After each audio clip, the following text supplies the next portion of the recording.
We gonna fight for what you deserve, but we need to play basketball. Caitlin Clark ain't playing in no Project B. She don't give a damn about no 3-on-3 unrivaled. We need WNBA basketball. Y'all better stop playing games. Stop playing games, because she will play with replacement players. Trust me. Man, Caitlin, keep cooking. Stir the pot. And, we're going to fight for everything that we deserve, but at the same time, we need to play basketball. That's what our fans crave, and that's what all of you crave as well, is you want the product on the... She wasn't supposed to look like this. Not after the benching. Not after the silence. Not after all the doubt. But the moment Team USA practice footage surfaced, everything shifted. Caitlin Clark didn't just return. She sent a message, and the entire camp felt it. For weeks, the narrative was locked in. Slow her down. She's hurt. She needs more time. She's not ready. That's what everyone said. Inside Team USA camp, something very different unfolded. When Caitlin Clark stepped onto the practice floor, the energy changed. Not loud, not forced, just focused. The kind of quiet confidence that's dangerous. The ball moved quicker. Spacing opened up. Shots fell in rhythm. And the same voices that questioned her? They went silent. Then came the clip. No edits. No hype music. Just raw practice footage. One possession. Then another. Then a pull-up jumper that stopped the drill cold. People online noticed immediately. This didn't look like someone easing back in. This looked like someone taking control. Veterans hesitated. Rotations tightened. Defenders gave up half a step. And in basketball, half a step is everything. And here's the detail everyone missed. The GOAT is back, bro. The GOAT is literally back. It's a different type of energy when Caitlin Clark is back playing basketball, man. I'm telling you. All right, let's get into this article here, man, because obviously we saw Caitlin Clark call out some things that's going on and basically saying, look, we need to play. I understand, we negotiating and this and that. We need to play basketball, man. And I'm so happy that she said that.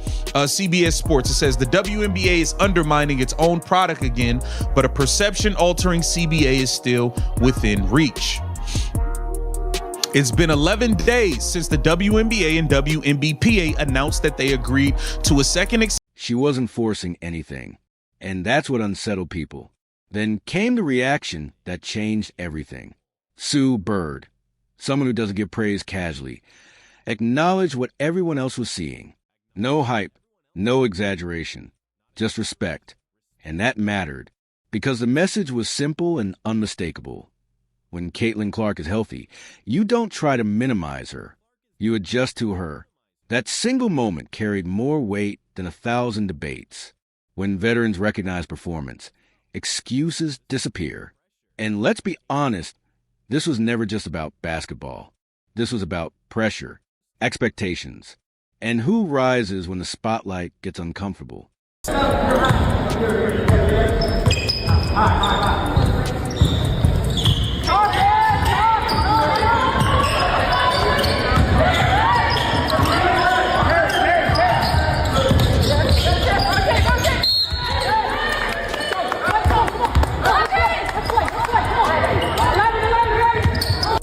Seems to be a Caitlin Clark only angle. Only watching Caitlin Clark. Forget about the rest of the team. We all know who everybody's here for. Let's be honest. But let's be honest. We all know who everybody's here for. Number 17. And what happens when a player survives that? Caitlin Clark didn't respond with words. She didn't call anyone out. She didn't explain herself. She played.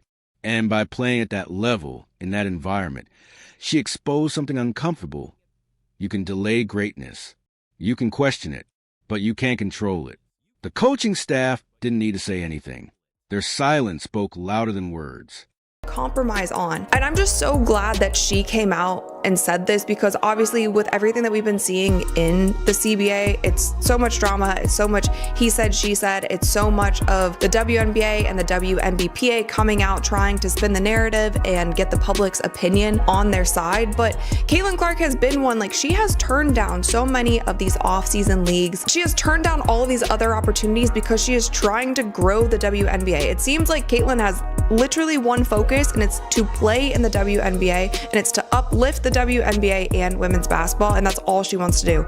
She's like, we gotta get back out there on the court. And so I felt like this was a message to the WNBA. I feel like this was a message to the WNBPA. I felt like this was a message to the fans to let us know, like, hey, I really want to get back out there. We need to get back out there. And I just truly hope everybody who was at the negotiating table, they listen to this. I hope they hear what she has to say and truly take it. What happened next was telling. No big statements. No pushback. No downplaying. Just silence. Because when a player answers everything on the court, there's nothing left to debate. That's not drama. That's basketball reality. And suddenly, the tone around camp shifted. She's moving better. She's seeing the floor differently. Very high level. And I think the most important thing for myself, thinking about these CBA negotiations, like, this is the biggest moment the WNBA has ever seen. And it's not something that can be messed up. And, we're going to fight for everything that we deserve, but at the same time, like, we need to play basketball. That's what our fans crave, and that's what all of you crave as well, is you want the product on the floor. And at the end of the day, that's how you make the money. That's how you're marketable. That's I think what the fans get excited about. That's what the fans want to show up for. So, it's business and it's a negotiation, and there has to be compromise on both sides. And, we're starting to get down to the wire of it, and it's become really important. And, obviously I want to help in any way I can, and I try to educate myself the best I can. Obviously, I can't speak to every single number. It's pretty complicated, but I think there are different things that we can find ways to say, no, like, we certainly deserve that, and we're not going to compromise on that, and then other things that we can probably compromise on. But like I said, like, this is the biggest moment in the history of the WNBA, and I don't want that to be forgotten. Similar, it's important that we find a way to, play this next season, and I think she looks dangerous. Those aren't excuses. Those are acknowledgments. Here's the truth nobody wants to say out loud. A healthy, confident Caitlin Clark breaks narratives. She doesn't need controversy. She doesn't need favoritism. She doesn't need protection. She just needs the ball. And when she has it, everything else fades into noise. And make no mistake, the fight isn't over yet. On the show, there's still a major fight going on. And we haven't heard much since, we haven't really heard too much since the initial extension. We've heard little bits and pieces here and there, but nothing concrete. But at least Caitlin Clark is stepping up to the forefront and letting these players know, listen, we need to have a season, and y'all need to get this done. Stop playing games and get it done. I don't got time for these games y'all playing. I'm not going to y'all leagues. I'm going to play in the WNBA. This is where I want to hoop. Get the deal done, and I'll make sure the seats are filled so that we can get more money on the next CB. This wasn't a statement game. It was a statement presence.